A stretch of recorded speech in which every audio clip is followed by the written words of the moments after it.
देशाची राजधानी दिल्ली, जिथे सत्ता, पैसा आणि सुरक्षा यांचा बोलबाला असतो. साऊथ दिल्लीतील अतिशय हाय प्रोफाईल समजला जाणारा कैलास हिल्सचा परिसर. याच परिसरात एका वरिष्ठ IRS अधिकाऱ्याचा बंगला आहे. बुधवारी सकाळी 8 वाजता हे अधिकारी आपल्या पत्नीसोबत जिमला जाऊन घरी परततात. पण घरी आल्यावर त्यांच्या पायाखालची जमीनच सरकते. घराच्या वरच्या मजल्यावर रक्ताचं थारोळ पडलं होतं आणि तिथेच त्यांची 22 वर्षांची लाडकी मुलगी निपचित पडली होती. UPSCचं स्वप्न पाहणाऱ्या एका महत्त्वाकांक्षी मुलीचा अंत झाला होता.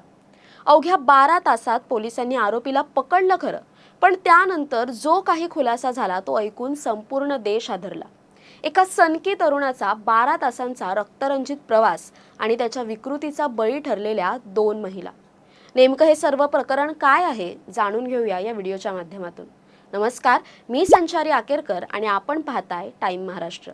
या संपूर्ण घटनेचा केंद्रबिंदू आहे 23 वर्षांचा राहुल मीना. मूळचा राजस्थानच्या अलवरचा असलेला हा मुलगा अभ्यासात प्रचंड हुशार होता. 12वीत त्याला 90% मार्क मिळाले होते, पण नशिबाने त्याला वेगळ्याच वळणावर नेलं. त्याला लागलं ऑनलाईन गेमिंग आणि 3 पत्तीचं व्यसन. लुडो आणि इतर गेममध्ये पैसे हरल्यामुळे त्याच्यावर 5 लाखांचं कर्ज झालं होतं. याच कर्जापायी तो गुन्हेगारीकडे वळला. जवळपास 8 महिने त्याने दिल्लीतील या IRS अधिकाऱ्याच्या घरात नोकर म्हणून काम केलं होतं. पण त्याच्या चोरीच्या सवयी आणि लोकांकडून उधारी घेण्याच्या स्वभावामुळे त्याला 1.5 महिन्यापूर्वीच कामावरून काढून टाकण्यात आलं होतं. पण कामावरून काढल्याचा राग आणि डोक्यावर असलेलं कर्ज यातून त्याने एक भयानक प्लान रचला. 21 एप्रिलची रात्र राहुल राजस्थानमध्ये आपल्या एका जुन्या मित्राला विष्णूला भेटला. विष्णूच्या घरी राहुलचं कुटुंब पूर्वी भाडेकरू म्हणून राहायचं. त्या रात्री विष्णू एका लग्नाला जाणार होता. त्याने राहुलला आपली दुचाकी घरी सोडून येण्यास सांगितलं, पण राहुलच्या डोक्यात काहीतरी वेगळंच शिजत होतं. त्याने विष्णूच्या घरी जाऊन त्याच्या पत्नीवर अत्याचार केला आणि तिथून पळ काढला. पळताना त्याने विष्णूच्या पत्नीचा मोबाईलही चोरला. स्वतःचा फोन बंद करून त्याने राजस्थान सोडलं आणि दिल्लीच्या दिशेने निघाला. त्याच्या डोक्यात आता एकच विचार होता, तो म्हणजे पैसा, आणि त्यासाठी त्याचं लक्ष होतं त्याचं जुने मालक म्हणजेच IRS अधिकाऱ्याचं घर. राहुलला त्या घराचा कानाकोपरा माहिती होता. 22 एप्रिलच्या सकाळी 6:28 तो अमर कॉलनीच्या गेटमध्ये शिरला. त्याला माहीत होतं की 6:30च्या सुमारास अधिकारी आणि त्यांची पत्नी जिमला जाते. घराची चावी कुठे लपवून ठेवली जाते हेही त्याला ठाऊक होतं. त्याने ती चावी घेतली आणि घरात प्रवेश केला. त्याला वाटलं होतं घर रिकामं असेल, पण तिथे त्याची गाठ पडली अधिकाऱ्यांच्या 22 वर्षांच्या मुलीशी. आई वडिलांनी तिला 2 दिवसांपूर्वीच सांगितलं होतं की UPSCच्या अभ्यासासाठी पहाटे उठून टेरेसवरच्या रूममध्ये बसत जा. नेमकी तीच तिची पहिलीच सकाळ होती आणि काळाने तिथेच घाला घातला. राहुलला बघून ती मुलगी घाबरली. तिने त्याला ओळखलं होतं. तिने आरडाओरडा करायचा प्रयत्न केला, पण राहुलने तिच्यावर झडप घातली. त्याने तिच्यावर अत्याचार करण्याचा प्रयत्न केला. तिने निकराचा प्रतिकार केला, पण राहुलच्या डोक्यात सैतान शिरला होता. त्याने जवळच्या एका जड वस्तूने तिच्या डोक्यावर प्रहार केला, ज्यामुळे ती बेशुद्ध पडली. त्यानंतर त्याने मोबाईल चार्जरच्या केबलने तिचा गळा आवळून तिची निर्घृण हत्या केली. हत्या केल्यानंतरही राहुल थांबला नाही.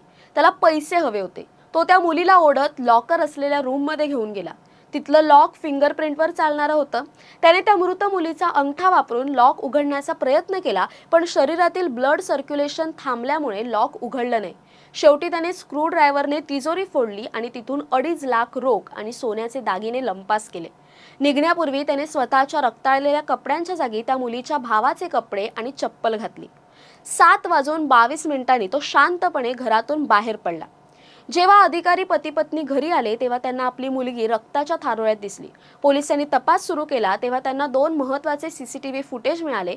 6:28 पिवळ्या शर्टात घरात शिरणारा राहुल आणि 7:22 कपडे बदलून बाहेर पडणारा राहुल. पोलिसांनी 15 पथकं तयार केली. राहुलने पळून जाण्यासाठी रिक्षा केली होती. त्या रिक्षावाल्याने पोलिसांना माहिती दिली की त्याने त्याला द्वारका परिसरात सोडलं. राहुलने विष्णूच्या पत्नीचा चोरलेला फोन वापरला होता आणि हॉटेलच्या वायफायशी कनेक्ट झाला होता. याच एका चुकीमुळे पोलिसांना त्याचं लोकेशन मिळालं आणि अवघ्या 12 तासात या नराधमाला बेड्या ठोकण्यात आल्या. एक हुशार विद्यार्थी ते एक क्रूर खुनी. राहुल मीनाचा हा प्रवास फक्त जुगार आणि वाढलेल्या वासनेचा परिणाम होता. त्याच्या या विकृतीमुळे एका महत्वाकांक्षी तरुणीचं आयुष्य संपलं आणि दुसऱ्या महिलेला आयुष्यभराची जखम मिळाली. सुरक्षित समजल्या जाणाऱ्या पॉश वस्तीतही डिजिटल लॉक आणि सुरक्षा भेदून हा नोकर घरात शिरला हे पाहून पुन्हा एकदा घरकाम करणाऱ्यांची पोलीस व्हेरिफिकेशन करण्याची गरज अधोरेखित झाली. दरम्यान या सर्व प्रकरणाबद्दल तुमचं काय मत आहे कमेंट करून नक्की कळवा. तसेच अशा नवनवीन व्हिडिओसाठी टाइम महाराष्ट्राला सबस्क्राईब करा. धन्यवाद.